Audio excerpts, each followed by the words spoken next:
Inspiré des centaines d'artistes à travers le monde, la rumba congolaise est désormais inscrite au patrimoine culturel immatériel de l'humanité. La décision a été officiellement annoncée par l'UNESCO. On part à la découverte de ceux qui... La rumba congolaise est désormais inscrite au patrimoine culturel immatériel de l'humanité. La décision a été officiellement annoncée par l'UNESCO.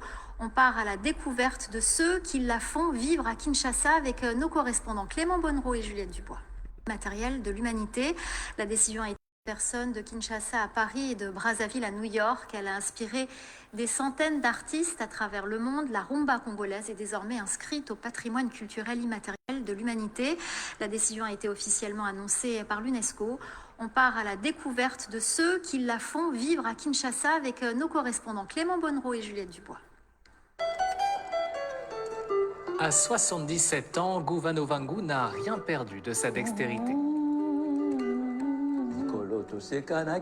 Cette chanson, il l'a jouée des centaines de fois aux côtés de Taboulay Rochereau, l'une des légendes de la rumba congolaise. C'était au milieu des années 60. Gouvano est alors guitariste au sein de l'African Fiesta. Je jouais en ville avec les amis, hein. Je suis là. À l'époque, toute la capitale congolaise vibre au rythme de la rumba. Les concerts se donnaient presque tous les jours. Donc de lundi à lundi, on jouait. Et les gens venaient nombreux parce qu'il n'y avait pas beaucoup d'orchestres.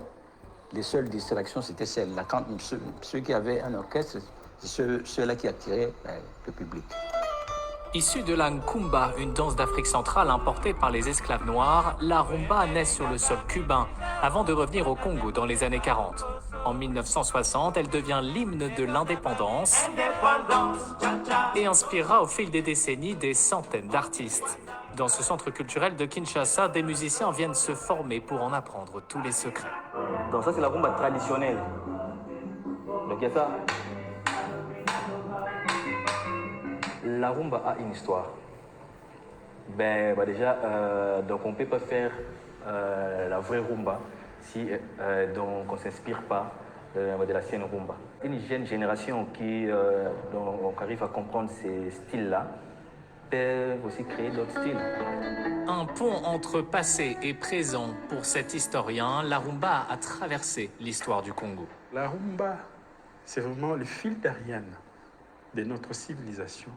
Aussi, c'est un lion national.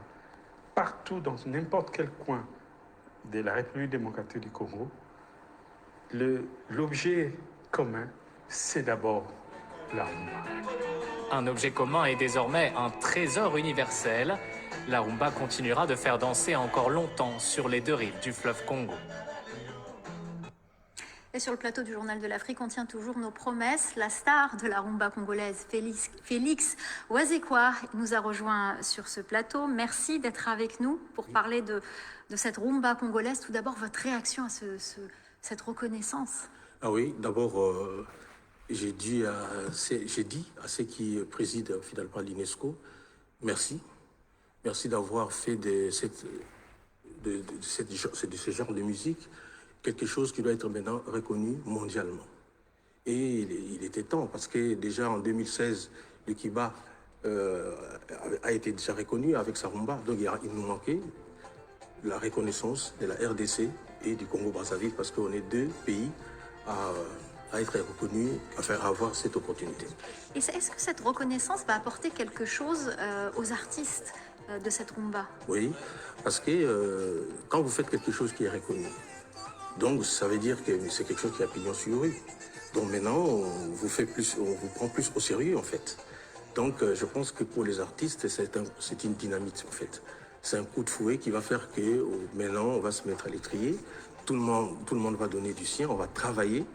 Aujourd'hui, je pense que la rumba sera peut-être aussi enseignée, pourquoi pas, dans certaines écoles, j'allais dire occidentales. Voilà, donc c'est cette reconnaissance. Déjà à Kinshasa, en tout cas, on l'a vu dans le reportage de... Mais ça manque cruellement au niveau au dehors du continent. Et qu'est-ce que ça peut apporter à la rumba en elle-même, cette reconnaissance? Oui, c'est-à-dire que déjà, pour nous, c'est une façon de vouloir encore travailler plus. Moi, je pense que, pour ne pas vraiment me leurrer, je dois une fière chandelle aux deux présidents aujourd'hui qui sont au Congo-Brazzaville et à Kinshasa, en l'occurrence le président Sassou Nguesso, et notre président Félix Antoine Tshisekedi. C'est-à-dire que cet événement arrive pendant qu'ils ont les rênes, finalement, du pouvoir. C'est à eux maintenant de conserver et de promouvoir maintenant, parce qu'il faut savoir que quand on vous donne une reconnaissance comme ça mondiale, si vous n'en faites rien, on peut vous la retirer. Voilà, donc c'est-à-dire que ce serait dommage. La balle est dans leur camp. Voilà, la balle est dans leur camp. Je pense que maintenant, on va avoir des studios dignes de ces noms, on va avoir des salles de spectacle dans les deux pays pour qu'on puisse, on arrive à bien promouvoir cette rumba. En tout cas, le message est lancé. Est-ce qu'il y a une rumba classique? Ou est-ce qu'il y a une rumba plus moderne? Ou est-ce qu'il y a plusieurs rumbas? Il y a plusieurs rumbas. On a tendance d'ailleurs même à considérer toute musique aujourd'hui africaine comme une rumba, surtout en particulier dans l'Afrique centrale. Non, il y a différents types de rumba. Par exemple, il y a un grand qui s'appelait Wendo, hein, voilà, qui à sa manière a fait de la rumba. Vous avez Papa Wemba, vous avez Tabouley, il y a autant d'artistes qui ont fait de la rumba. Mais ce n'est pas, c'est-à-dire elle n'est pas unique en fait. Elle est, j'allais dire, quelque chose qui a plusieurs formes. Mais l'essentiel, c'est qu'on reconnaît toujours la rumba quand on est en train de la jouer. Alors, Félix Ouazekwa, j'ai envie de vous poser une question. Oui. Est-ce que c'était mieux avant, la rumba? Bon, il faut se dire qu'au début, le but était surtout de faire passer des messages. Et pas n'importe quel message. Un message qui pouvait être accepté par une famille assise devant la télévision. Mais aujourd'hui, il y a par moments des rumbas qui ont parfois des thèmes qui laissent un peu à désirer. C'est-à-dire, voilà, il y a... Un peu commercial, on va dire? Ouais, un peu commercial. Un peu, j'allais dire, je m'excuse pour le mot, quoi.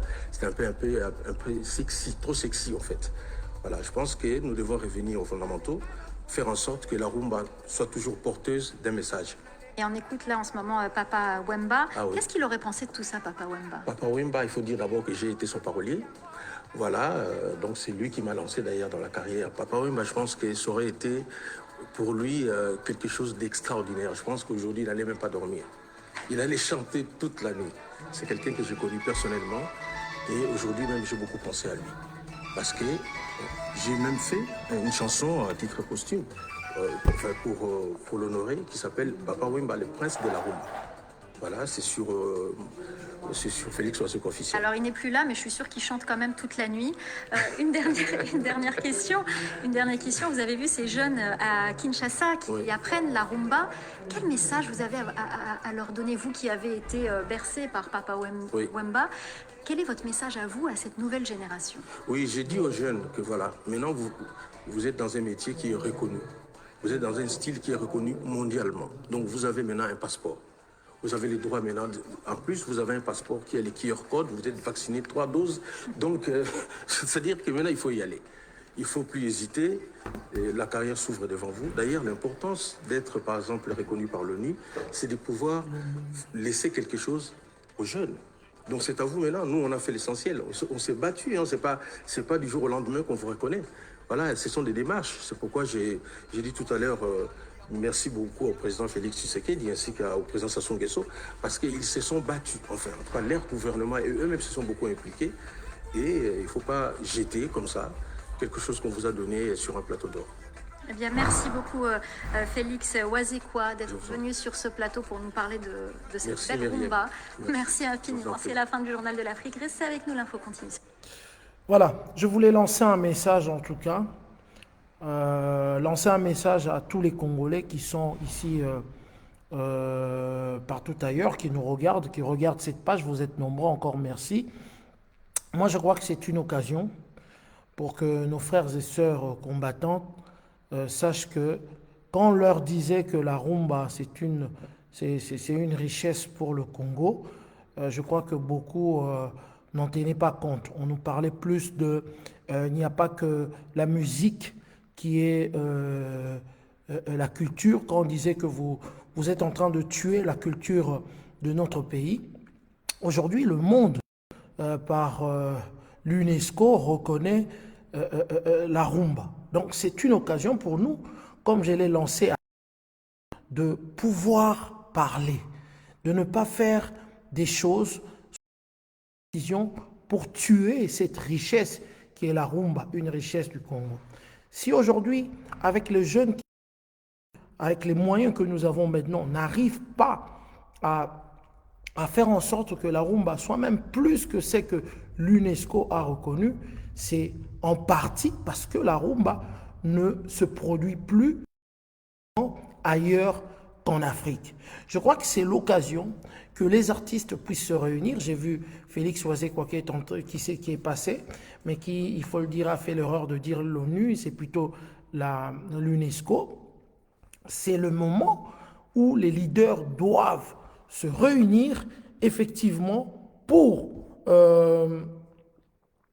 trouver une solution à ce problème. Donc moi, je voulais juste dire que nos frères sachent que la rumba, c'est une richesse.